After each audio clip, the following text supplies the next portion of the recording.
గమనం మలిచే మలుపులా పద ఏ ధర్మం కోరే సత్యాగ్రహమై పదులుగా పద సంక్షేమం కూర్చే సేవా గుణమై అదనుగా పద ఏ పిడుగుకు బెదరని సాహస యోధుడివై పద కరమరుగులో నిలవని వేకువ సూర్యుడివై పద ఏ చెట్టు కొంకు లేని జన సైనికుడై పద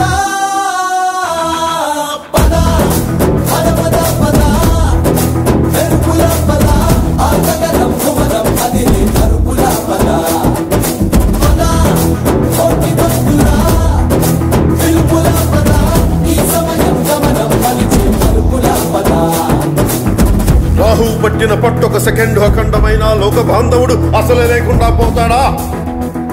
మూర్ఖుడు గడియారంలో ముళ్ళు కదలనీకుంటే ధనాగమనం అంతటితో తలకిందైపోతుందా? కుటిలాత్మల కూటమికి ఒక త్రుటి కాలం ధ్యేయమొస్తే విశ్వ సృష్టి పరిణామం విచ్ఛిన్నమవుతుందా? ధనుజు లోకమేకంగా దారి కట్టంగా నిలుచుంటే నరజాతి ప్రస్థానం పరిసమాప్తమవుతుందా?